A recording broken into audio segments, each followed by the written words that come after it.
Let me ask you something. If someone you loved was dying, and the only way to save them was to give up years of your own life, would you do it? Not metaphorically, not I'd work harder, not I'd sacrifice my time. I mean literally, years gone. Because this is the story of Takeshi Yamamoto, the boy who sold his life.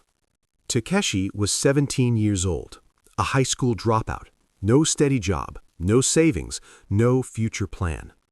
But he had one thing that mattered, his mother. And she was dying. Stage 4 cancer.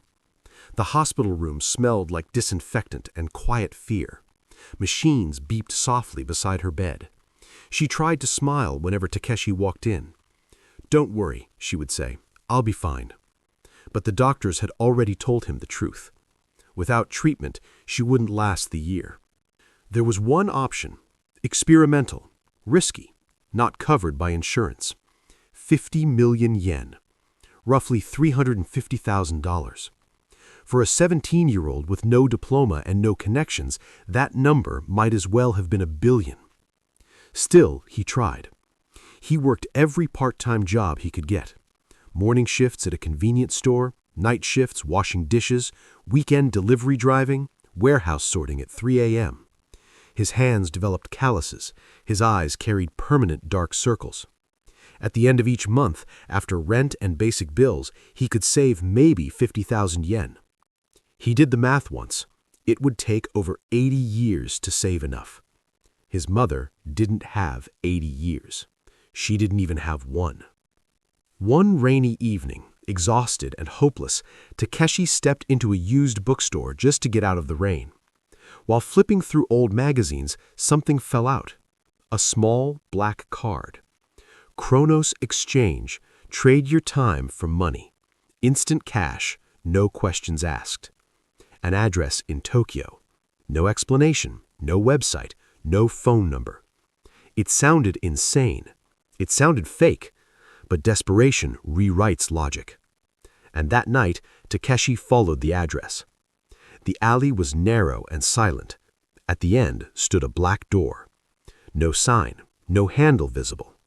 He knocked. The door opened on its own. Inside, the air felt heavy. The walls were lined with shelves full of hourglasses, some tall, some small, golden sand, silver sand, dark sand that seemed to absorb light. Behind the counter stood an ancient man. His beard reached his waist. His eyes were sharp, too sharp. "Welcome, Takeshi Yamamoto." Takeshi froze. "How do you know my name?" "I know everyone who walks through that door." The old man spoke calmly. 1 year of your life equals 10 million yen. Silence filled the room. You need 50 million. That would cost you 5 years. And I die 5 years earlier? Takeshi asked. You were projected to live until 83. Sell 5 years and you will die at 78. 5 years. That didn't sound catastrophic. 78 was still old.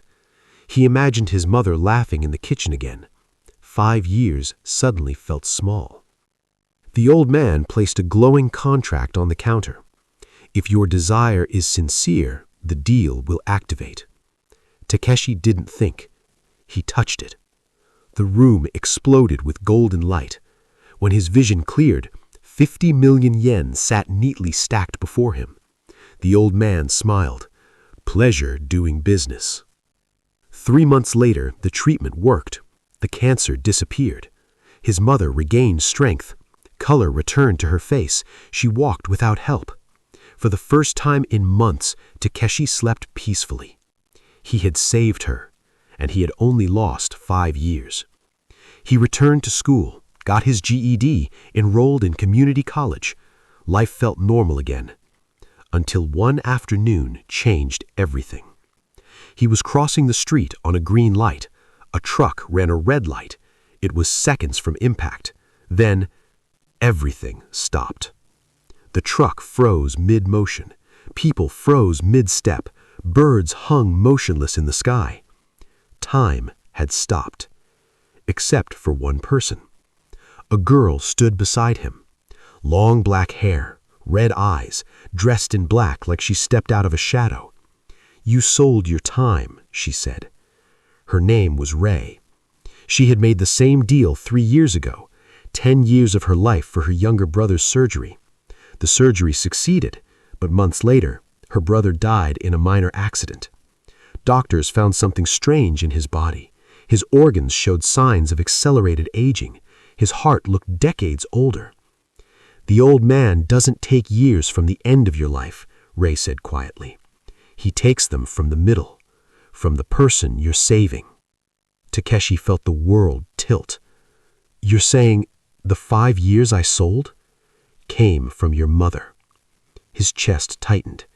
"She's alive now," Ray continued, "but her lifespan has already been shortened. You just don't know when those stolen years would have happened." Takeshi returned to the shop. The old man did not deny it. "You specified your mother as the beneficiary. Time was relocated accordingly. You stole from her. I facilitated your choice." Takeshi demanded a reversal.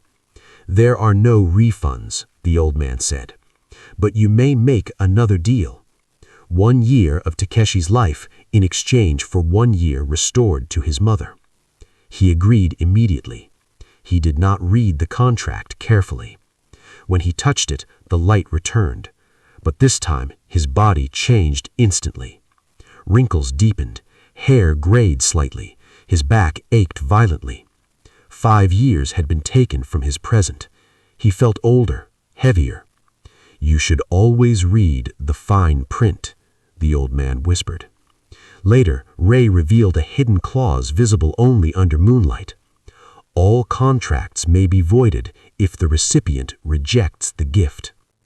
If his mother rejected the treatment, everything would reverse.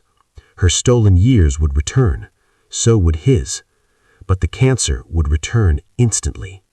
She would die.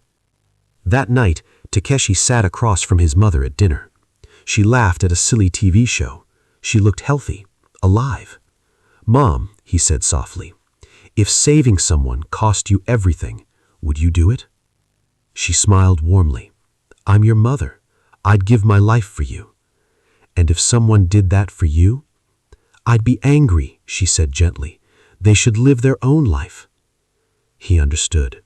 If he told her, she would reject the gift. She would choose death to save him. So he chose silence. 10 years passed. Takeshi was 32. His body felt 42. Chronic joint pain, permanent exhaustion, early gray hair. His friends built careers, families. He worked modest jobs, conserving energy. But his mother lived peacefully, healthy, 58, smiling. Sometimes he caught himself staring at her, memorizing small details. The way she poured tea, the way she hummed while cooking, the wrinkles near her eyes. Every day he asked himself the same question: was it worth it? And every day the answer was yes. Because love isn't logical. Love isn't fair. Love doesn't calculate interest rates or lifespan projections. Love chooses, and sometimes love chooses sacrifice. Takeshi never returned to CHRONOS Exchange.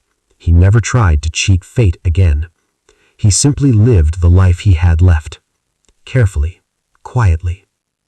And when his mother once asked him why he never seemed to rest, he smiled.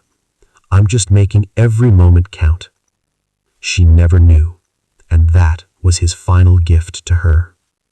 So now I'll ask you, if you could save someone you loved, but it cost you years of your own life, would you do it?